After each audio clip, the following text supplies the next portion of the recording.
जय। एक बुढ़िया थी। उस बुढ़िया का एक बेटा था जिसका नाम था रामनाथ। रामनाथ धन कमाने के लिए परदेश चला गया। बुढ़िया अपने पुत्र के विदेश जाने के बाद बहुत चिंतित और दुखी रहने लगी, क्योंकि बहू उसे प्रायः नित्य खरी खोटी सुनाया करती थी। इसलिए बुढ़िया प्रतिदिन चिंतित और उदास रहती थी और घर के बाहर स्थित कुएं पर बैठकर रोया करती थी। बुढ़िया का ये क्रम रोज चलता रहा। एक दिन कुएं से दिए की माँ नामक एक स्त्री निकली और उसने बुढ़िया से पूछा, बूढ़ी माँ, तुम इस तरह बैठकर क्यों रोती हो? तुम्हें किस बात का कष्ट है? तुम मुझे अपना दुख बताओ, मैं तुम्हारे दुख दूर करने का प्रयत्न करूंगी। बुढ़िया ने उस स्त्री का प्रश्न सुनकर कोई भी जवाब नहीं दिया और रोती ही रही। दिए की माँ बार बार एक प्रश्न दोहराए जा रही थी। वह बुढ़िया इस बात से झुंझला उठी और बुढ़िया ने दिए की माँ से कहा, तुम बार बार मुझे ऐसा क्यों पूछ रही हो? क्या सचमुच ही तुम मेरा दुख जानकर उसे दूर कर दोगी? बुढ़िया की बात सुनकर दिए की माँ ने उत्तर दिया, मैं अवश्य ही तुम्हारे कष्टों को दूर करने का प्रयत्न करूंगी। बुढ़िया ने दिए की माँ का आश्वासन पाकर कहा, मेरा बेटा कमाने के लिए परदेश चला गया। उसके पीछे मेरी बहू मेरी बहुत बुरा भला कहती रहती है और मेरे दुख का कारण है। बुढ़िया की बात सुनकर दिए की माँ ने कहा, यहाँ के वन में संकटा माता रहती है। तुम अपना दुख उनसे सुनाकर कष्ट से छुटकारा पाने के लिए प्रार्थना करो। माँ बहुत दयालु है, दुखियों के प्रति बहुत सहानुभूति रखती है। निसंतानों को संतान, निर्धनों को धनवान, निर्बल को बलवान और अभागों को भाग्यवान बनाती है। उनकी कृपा से सौभाग्यवती स्त्रियों का सौभाग्य अचल हो जाता है। कुंवारी कन्याओं को अपने इच्छित वर की प्राप्ति होगी। रोगी अपने रोग से मुक्त होते हैं। इसके अलावा जो भी मनोकामना हो वह सभी को पूरा करती हैं। इससे कोई भी संदेह नहीं है। दिए की माँ से एक विलक्षण बात सुनकर बुढ़िया संकटा माता के पास गई और उनके चरणों पर गिरकर विलाप करने लगी। संकटा माता ने बड़े ही दयालु होकर बुढ़िया से पूछा, बुढ़िया, तुम किस कारण इतने दुख से बार बार रोती रहती है? बुढ़िया ने कहा, हे माता, आप तो सब कुछ जानती हो, आपसे तो कुछ भी छिपा नहीं है। आप मेरे दुख को दूर करने का आश्वासन दें तो मैं अपनी दुखद गाथा आपसे सुनाऊं।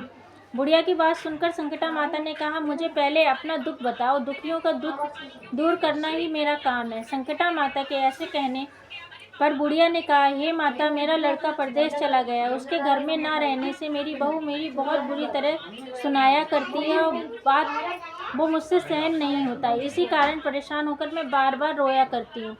बुढ़िया की इस दर्दी भरी कथा को सुनकर संकटा माता ने, तुम घर पर जाकर मेरे लिए मन्नत मनौती मांग कर मेरी पूजा करो, इससे तुम्हारा लड़का सकुशल घर वापस आ जाएगा।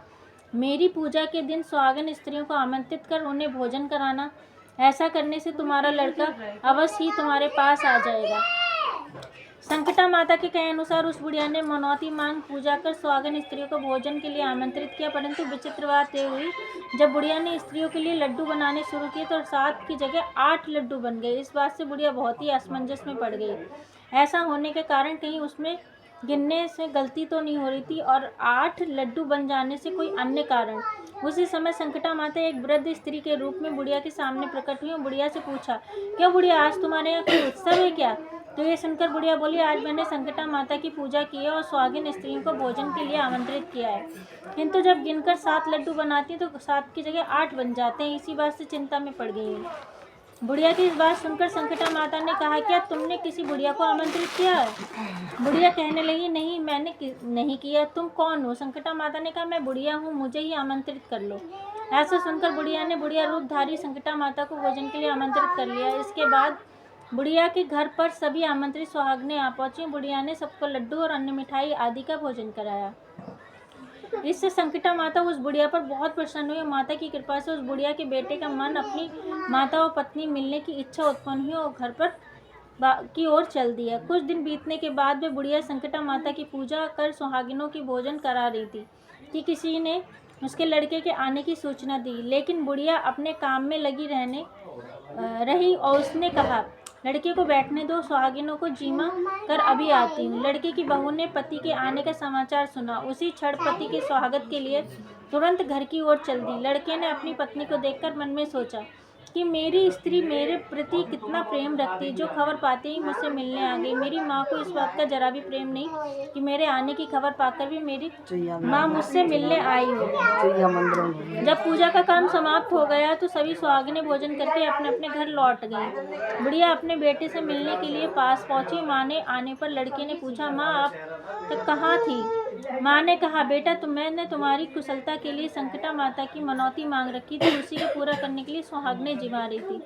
संकटा माता की कृपा से उसका मन अपनी पत्नी से हट गया और माँ से कहा, माँ या तो मैं यहाँ रहूँगा या ये रहेगी। बुढ़िया ने कहा, बेटा तुम्हें मैंने कठिन तपस्या से पाया है, इसलिए तुम्हें छोड़ नहीं सकती, इसलिए चाहे बहू का त्याग भी करना पड़े मैं कर सकती हूँ। अतः लड़के ने अपनी स्त्री को घर से निकाल दिया और घर से निकालकर बाहर आई तो बहुत दुखी मन से एक पीपल के पेड़ के नीचे बैठकर रोने लगी। एक राजा उधर से जा रहा था। रोते देखकर राजा रुका और पूछा, तुम क्यों रो रही हो? तब उसने अपनी सारी व्यथा राजा को सुनाई। राजा ने कहा, आज से तुम मेरी धर्म बहन हो, इसलिए रो मत, मैं तुम्हारे सभी कष्टों को दूर करने का प्रयास करूँगा। ये कहकर राजा उस स्त्री को अपने महल में लेकर आया। महल जाकर रानी को सारी कथा सुनाई। रानी ने कहा, देखो आज से मेरी ये धर्म बहन है, इसी महल में रहेगी और किसी भी तरह का प्रकार का कष्ट नहीं होना चाहिए।